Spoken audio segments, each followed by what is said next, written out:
Cardiologistas de Curitiba implantam desfibrilador subcutâneo em pacientes com risco de morte súbita. O dispositivo funciona reconhecendo a arritmia e, ao analisar esse descompasso, aplica um choque que reseta o coração, o fazendo voltar ao ritmo normal, cortando o efeito da morte súbita. O sinal para a contração é originado pelo próprio músculo cardíaco. Este sinal não é proveniente do sistema nervoso central, mas sim de células miocárdicas especializadas, as células marca-passo, que determinam a frequência dos batimentos cardíacos. A comunicação elétrica no coração começa com um potencial de ação em uma célula autoexcitável, que irá gerar uma despolarização.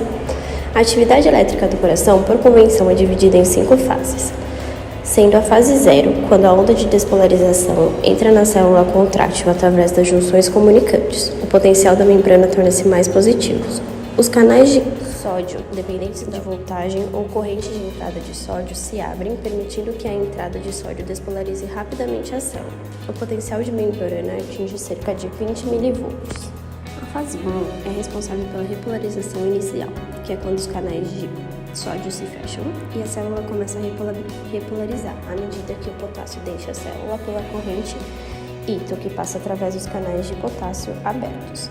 A fase 2 é quando se inicia a repolarização da célula.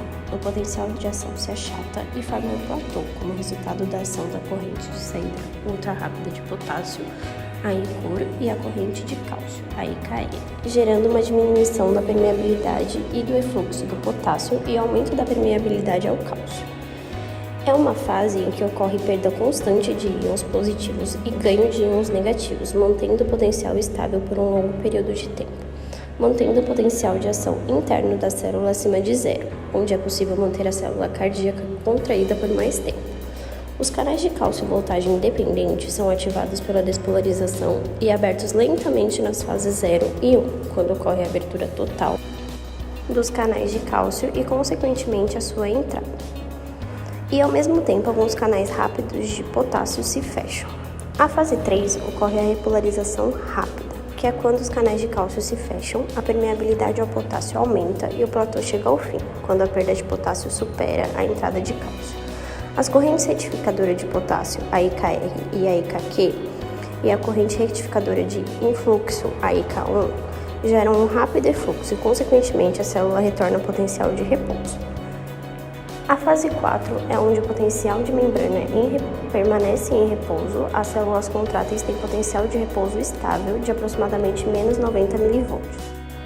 A despolarização da membrana se propaga para as células vizinhas através das junções comunicantes presentes nos discos intercalares que conectam eletricamente as células musculares. Ela inicia no nó sinoatrial, que é um nó SA. As células marca-passo do átrio direito servem como principal marca-passo do coração. A onda de despolarização se propaga por um sistema especializado de condução. A via internodal ramifica, conecta o nó SA com o nó atrioventricular, o nó AV. A partir do nó AV, o sinal elétrico se move para os ventrículos, através da passagem pelos fascículos AV e posteriormente pelas fibras de Purkinje, que são os ramos do fascículo AV, e levam o sinal até o ápice do coração, fazendo com que todas as células contráteis do ápice se contraiam quase que ao mesmo tempo. Na fase 4 ocorre a ejeção ventricular. Quando os ventrículos se contraem, eles geram força suficiente para abrir as válvulas semilunares e empurram o sangue para as artérias. Enquanto isso, as válvulas atrioventriculares permanecem fechadas, para que o sangue não retorne.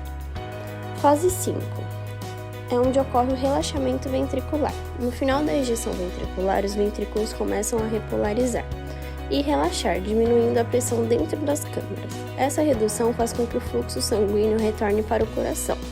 E esse pequeno retorno é responsável pelo enchimento das cúspides e, consequentemente, o fechamento das válvulas semilunares aórtica e pulmonar. Essa movimentação gera a segunda bolha cardíaca, que emite o som característico TAC, que indica clinicamente a diástole ventricular.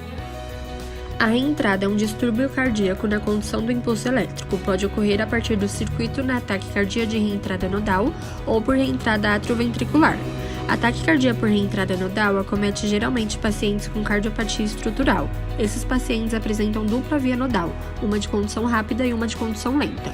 Durante o ritmo sinusal, o impulso segue pelas duas vias. O estímulo pela via rápida acaba ocupando o nodo AV, bloqueando a condução via lenta. A via rápida possui o período refratário mais longo do que a via lenta, assim demora mais tempo para ficar pronta para o próximo estímulo. Após o estímulo normal, tem-se uma ectopia atrial, onde o estímulo é bloqueado na via rápida. No entanto, ocorre o estímulo através da via lenta. Chega ao nodo AV, desce pelo feixe de His para os ventrículos e sobe retrogradamente para os átrios pela via rápida. Já a taquicardia por reentrada atrioventricular é representada principalmente pela síndrome de Wolff-Parkinson-White, existência de via acessória com condução anterógrada e retrógrada. Começa a despolarizar o ventrículo, encontra o mesmo já despolarizado pela via normal. Neste caso também ocorre ectopia atrial. O estímulo não consegue descer pela via acessória, mas consegue descer pelo nodo AV. Esse estímulo encontra a via acessória pronta e sobe a mesma pelos átrios. O circuito então é fechado quando o estímulo desce novamente pelo nodo AV, gerando um novo ciclo. O ritmo cardíaco normal, ou também conhecido como ritmo sinusal, se dá devido à trajetória que cada impulso elétrico percorre em um coração saudável. São esses impulsos que fazem com que o músculo cardíaco se contraia e relaxe, bombeando o sangue necessário para nutrir todas as células do nosso organismo. O impulso elétrico nasce no nó sinusal, como já falado anteriormente, e se espalha pelas demais áreas, começando pelo átrio direito. Esse processo atrai os íons de cálcio para dentro das células na chamada despolarização elétrica. A entrada do cálcio faz o músculo se contrair. Em seguida, as células liberam vários íons de potássio em um processo chamado repolarização elétrica. Neste momento, o miocárdio relaxa para depois começar todo o ciclo cardíaco novamente. O ritmo sinusal ele pode ser analisado através de um exame de eletrocardiograma. E esse exame é possível identificar as 5 ondas presentes, sendo a onda P, Q, R, S e T, sendo que cada batimento é formado por uma onda P, seguida por um complexo QRS, e ainda uma onda T. A onda P normal é arredondada e suave, durando menos de 0,10 segundos, ou 2,5 milímetros. Sua amplitude ou voltagem máxima é de 0,25 mV. Essa onda revela a contração dos átrios ou sua despolarização. O intervalo entre P e R revela o tempo entre o início da despolarização dos átrios e a dos ventrículos. Já a contração dos ventrículos corresponde ao complexo QRS, composto por uma onda positiva R e 2 negativas, Q e S. Sua duração fica entre 0,06 e 0,10 segundos. A onda T fecha o ciclo de cada batida do coração, mostrando a repolarização dos ventrículos.